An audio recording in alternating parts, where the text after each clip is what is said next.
If you're a woodworker wondering if you should buy a 3D printer, watch this video. I'll go over some of the things you can do with a 3D printer, things to avoid, and how it's completely changed the way I look at things. Because if you can think it, you can pretty much print it.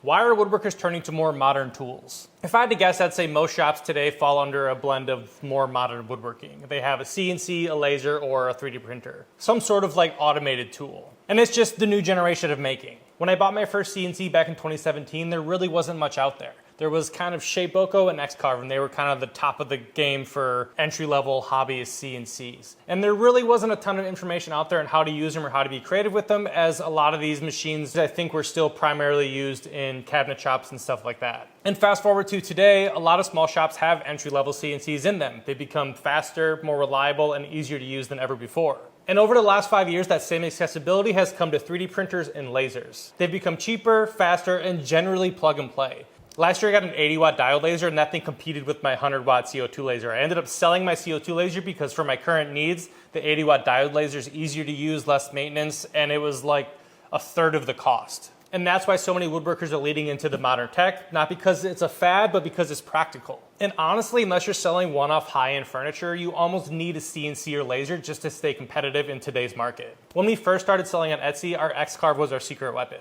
It gave us customization and repeatability that others I don't think had at the time. And shortly after, we added the 100-watt CO2 laser, which then just amplified production even more and expanded us into selling the clocks we used to sell a ton of. And now I feel like we're hitting that same point with 3D printers. They're easy to use and affordable, and they either make you money or save you money. And just like owning a CNC or laser, 3D printing doesn't replace or take away from woodworking, it just adds to it. Whether that's just jigs to make your process more streamlined or organizing your shop. There's also people who sell 3D printed parts to woodworkers. And if you're completely new to 3D printing, I'm gonna roughly touch on how they work, but I'm gonna keep it super short and sweet. There's videos all over YouTube explaining in detail how they work. In a nutshell, we have a roll of filament, and it's just a string of plastic wrapped on a roll. That feeds into the printer, the hot end nozzle that prints it, heats up, and it melts this string of plastic and builds up layer by layer the object you're printing. Very simple nutshell explanation of how it works. You have your roll, feeds into the printer, melts it, builds it up layer by layer until the print is complete. What kind of filament do you need? How much do they cost? All that stuff. So PLA generally is what most people use. I would say the average cost for a roll is like $22. You can get them cheaper if you buy them in bulk. This is Bambu brand. This is typically what I use with the Bambu printers just because it has a RFID chip in it. And it'll scan it if you have the AMS, and it'll know the print settings to use for this specific filament. There's a lot of different types of filaments, but I would say the main ones would be PLA, PETG, ABS, and TPU. That's probably a majority of what people are using. PLA is general use, comes in a ton of different colors. PETG is also another very common one. It's more durable and heat resistant than PLA, and ABS is further up the scale on heat resistant and strength-wise. Generally speaking, you will need an enclosed printer to print ABS. So the Bambu A1 would not print ABS. It would just give you a very tough time. You could probably get away with PETG on the A1. That's like an open printer. I personally haven't tried it. I always just print the PETG in my enclosed printers, which would be the Bambu P1S, Bambu P2S, or the X1C. PLA, PETG, ABS are what you're typically going to use. If you want to put things outside, you're going to have to use something like PETG or ABS. I use ABS and ASA if I'm going to put it outside.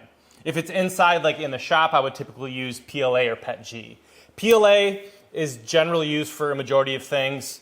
If it's going to be something that's holding any sort of weight, I would use PETG, especially if your shop gets warmer. It's very susceptible to heat. Like if you print something and put this in your car, it would get a little sad and saggy. I would say the average thing you print is going to cost you a couple dollars and take several hours. Also, once you learn your software, you can put in how much it costs per roll, and it'll spit out what it'll cost you to print it.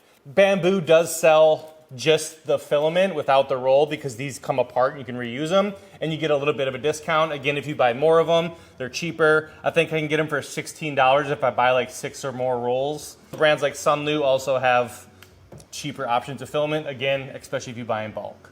ABS, PETG are a little more expensive. Those are also more limited in the color selection. Also, PLA is pretty consistent in terms of moisture in the air. Stuff like ABS or PETG, you really have to dry it, so you will need a filament dryer. The Bambu AMS2 does dry your filament. I don't know if you can see, but up there in the racks, they usually come in bags. You can keep them in bags or like a sealed tote. I just leave my PLA out, but PETG and ABS and TPU, I keep in a bag or a tote. All right, so you loaded up your printer, you have the printer and the filament. Now what? Now you need files. There's a ton of places to get files. I've been using MakerWorld, which is Bambu's website for files. Awesome people upload a bunch of free files there. You can literally go to the website or in the mobile app and download that print profile and send it directly to your printer. If you have Bambu filament in a Bambu printer and people have a pre-made Bambu like sliced file, you can pretty much just send it to the printer and push go. They've honestly gotten that simple. So I would say MakerWorld's one of the top websites for free files. I recommend you go there and look just to see what they have to offer. Pretty much anything you can think of. Printables, Thingiverse are also a couple other popular websites. Some of those websites, so let's say I look on MakerWorld, I can't find what I'm looking for, you might be able to find it on those other websites and vice versa. So typically I like MakerWorld, especially if you're using Bambu printers, because you can send it directly to their printer. And then you're also going to need a file slicer. I believe you have to use Bambu Slicer for Bambu printers, but if you have other printer like Creality or Cheedy, you can use a variety of other slicers. I honestly love the Bambu Slicer, it's my favorite. You can actually go and download these for free and check them out before you even buy a printer, just to kind of go in there and see what it looks like. There's a lot of stuff in there. It's going to be overwhelming at first, but I promise you're not even going to change most of those settings once you kind of figure it out, especially with the pre-sliced files on Bambu. There's some things you'll end up learning how to change, but overall it's relatively simple to do it. If you can operate a CNC or a laser, running a 3D printer will be a piece of cake. But I highly recommend you learn how to make your own files. There's so many times where I've just been in the house, or my wife Jess is like, hey, could you make something like this? And I can go in there and model it and make that part in like 5 minutes. Send it to my printer and have the piece I need in 2 hours or whatever. I use Shaper 3D, which is an app on my iPad. I think I pay a couple $100 a year for it, so it's not free, but I like to draw and model on my iPad. Fusion 360 has a free version. Tinkercad, I think, is free.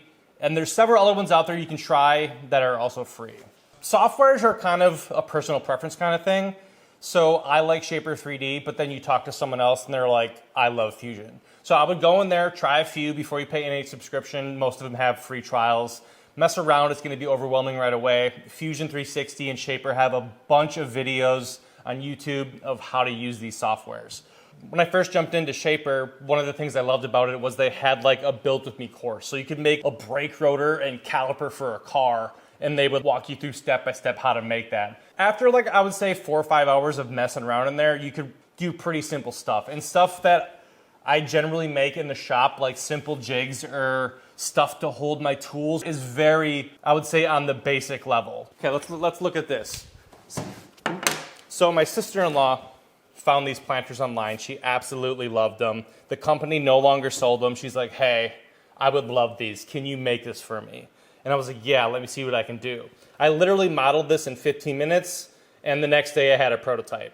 And then I printed her a couple more real ones, and just like that, we had this beautiful like teardrop hanging planter. And overall, this was pretty simple to make. I probably, again, made this in 15, 20 minutes. Learn how to model, check out multiple softwares, start with, don't be afraid to buy one if you don't know how to model. I'm telling you, these websites have, if you have a Milwaukee drill, you can get a Milwaukee insert to mount your batteries on the wall. Like, there's everything on these websites. So let's move on to the next thing.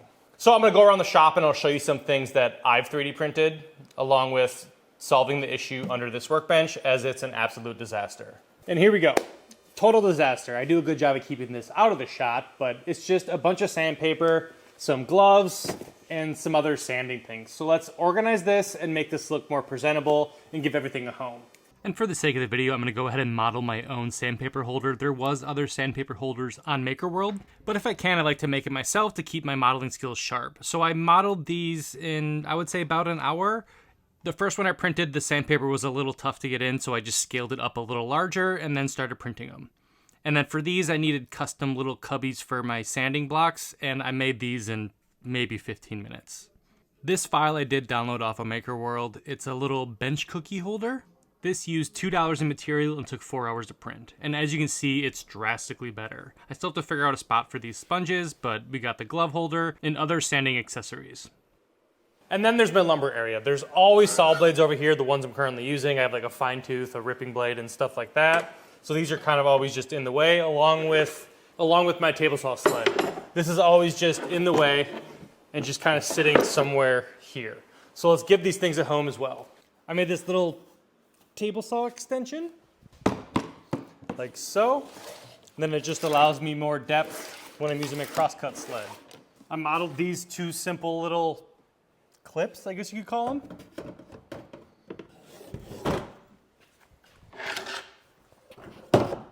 And there we go. Obviously I can't open the garage door with it on there, but it now has a home and it's easy to take off if I do need to open the garage door, but that rarely happens. And then we have saw blade storage. This was made out of ABS.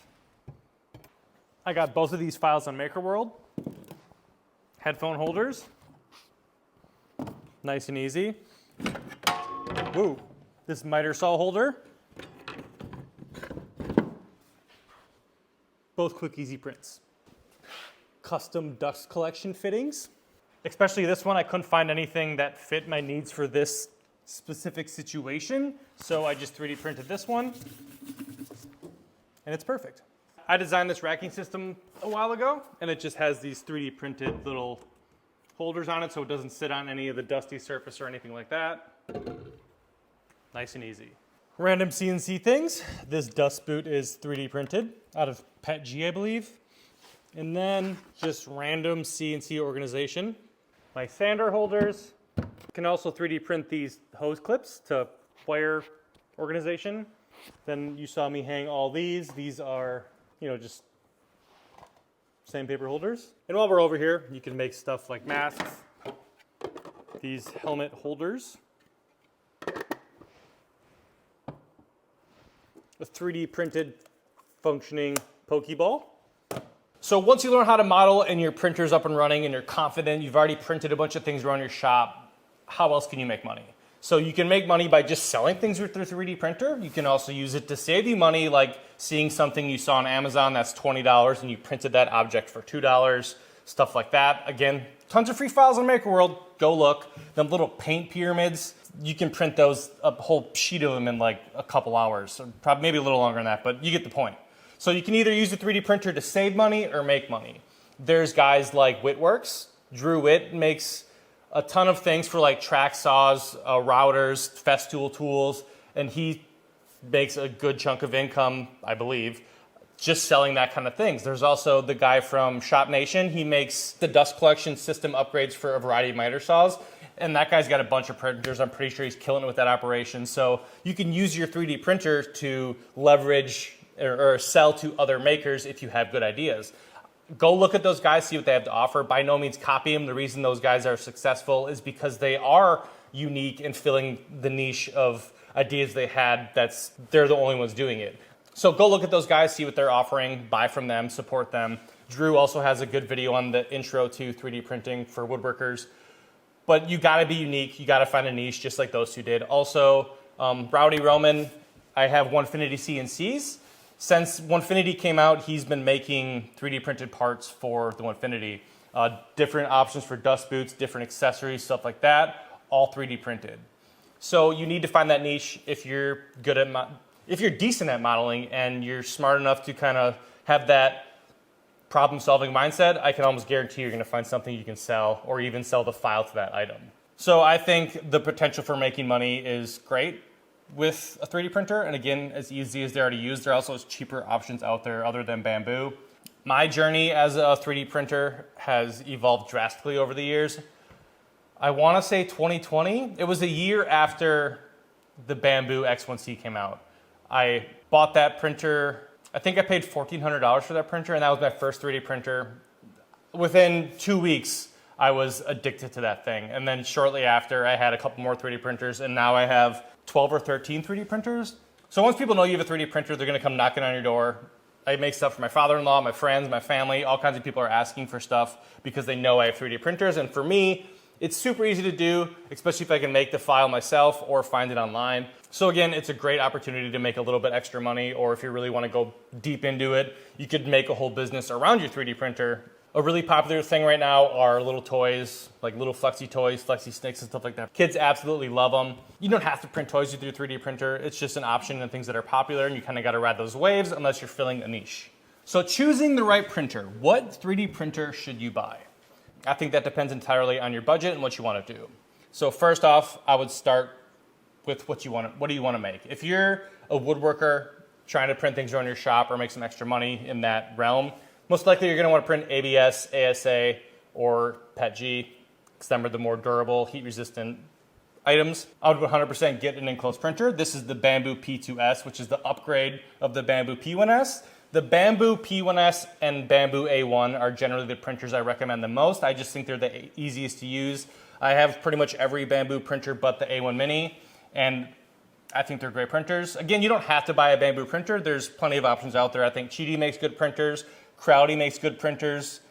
Quality control can be a little iffy, but you can get a good printer. Also, the Elegoo makes a pretty good printer, but overall, I just like the ecosystem of the Bambu printers. So I would start with the Bambu A1. I would avoid the Mini. The Mini's fine, but I promise you're gonna outgrow it and want more bed space, so I would just go to the Bambu A1. You don't need the AMS. I would recommend getting the AMS, but you don't need it. It makes your life easier. It also allows you to print multicolor, but if you're on a budget, you can skip the AMS and add it in the future whenever you want. So start with the Bambu A1 if you don't plan on printing ABS or printing stuff that's going to go outside or be holding a heavy load. Odds are if you're a woodworker, you're going to want the enclosed printer. So I would go with the Bambu P1S or Bambu P2S. Also, if you want to splurge a little, get the X1C or the H2D. The H2D is an absolute beast. I love the dual nozzle. I think it's pretty sweet. But again, if you're on a budget, P1S or P2S is where I would recommend 99% of woodworkers in this realm to start out with. So I don't know why, but I feel like people gravitate towards resin printing. I'm not bashing resin printing. I think resin printing is cool and has its place. But for me and my situation and the things I print, I would 100% not get a resin printer. It's messy. So before I talked about the filament. It's this roll. It's got a string of filament on there, and that's how it pulls into the printer. I just set them on the shelf. I'm good. Resin printing, it comes in a bottle, and it's literally liquid resin. You pour it into the bottom of a tray. It prints and turns that liquid into a solid, and then you got to put it in a washer, wash it. It's toxic. It's just kind of a lot. I bought one as my first 3D printer. I looked at it, did some more research, and I was like, no. FDM printing, filament printing is for me. It's just so much easier, and these printers print so well nowadays, it's insane. The advantage of a resin printer is they can get more detail. But if I'm printing a tool holder, my dust collection parts or whatever, I don't need that kind of detail and something like that. Even like the flexi toys I've made in the past, these things get plenty of detail. So I would say for most people, unless you're into like Dungeons and Dragons and making figurines or something you need ultra high detail, I would avoid resin printing completely. I think it's just going to be more of a headache than it's worth for a majority of people. All right, so real talk. What goes into learning how to do this? Again, as I mentioned before, if you can run a laser or a CNC, this thing's going to be a walk in the park. I think they're relatively easy to use, but that being said, they're easy to use, but there's a learning curve. There's always a learning curve. You're going to have to learn how to tune a filament. If you don't want to use Bambu filaments, you're going to have to figure out the different varieties and temps, bed adhesion, stuff like that to get them to print well. Another big issue people run into is bed adhesion. I don't have any bed adhesion issues with my 3D printers. If it's not sticking just right, I raise the bed temp a little bit. Everything's pretty much automatic in these, nor do you even have the control to change a lot because Bambu's very closed sourced. But unlike the Crowdy and other printers, you're going to have a little bit more tinkering to get that proper bed adhesion. But overall, they're pretty easy to use. But that being said, there's going to be troubleshooting. Again, it's for the most part plug and play, but you're going to have to learn how to use it. You're going to run into issues. You're going to have printers printing weird things or stuff like that. But that just comes with the journey of you're going to mess up, learn how to fix it. It's okay. It is what it is. So there is going to be a learning curve, but I honestly don't think it's that crazy. If you're into tech and know how to troubleshoot pretty much anything, you'll be fine. So if you're a woodworker who has a 3D printer, I would love to hear your journey. I tell people it's very addicting. You buy one 3D printer, I promise in 6 months, you're gonna be eyeing up another one because this thing's gonna be doing an 8-hour print, but then something comes up and you wanna print another thing. You by no means need as many as I do. I think for most people, 2-3 printers is probably more than enough if you really get into it, unless you're trying to print farm. But overall, I would just start with like the Bambu P1S or P2S and go from there. I honestly think you'll fall in love. It's great, and they're just gonna get better and better. And companies like Winfinity, I needed a different adapter for my CNC dust collection hose. And they're just like, hey, if you have a 3D printer, go on our website and just download that file. You can just 3D print it yourself. Instead of me having to pay them $20 or whatever for some stupid adapter, I can just go and print it for $1.27. So I really think they're the future, and I think more companies are gonna start doing stuff like that where you can just have a catalog of stuff you can just print and you'll just be able to print it at home. I can't tell you how many times I've needed some random dumb piece of plastic from Home Depot. I went on Maker World and there it was. I had that part in 2 hours and 87 cents later. If you're interested in the P2S itself, I think this thing's amazing. My biggest complaint on the P1S was the screen. The little screen on the P1S was horrible. They've also done a series of other great upgrades to this printer, relatively minor, but the biggest thing I would be is the new screen is great. There's also, go on their website and look, or other in-depth reviews on this printer to see the things they actually changed. But overall, I think this is a great version 2 of the printer. And I'm really glad they made the upgrade. Bambu did send me this printer along with pretty much all my other printers I get sent to me to review.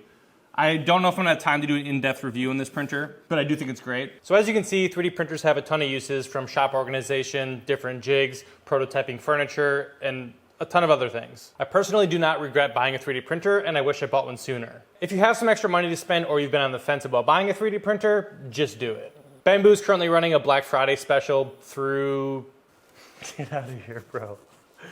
I was just checking the sale, 47% off site-wide. You can get a killer deal on a P1S or other printers. I don't know if you can exactly get the P2S yet, but it goes to $12.5.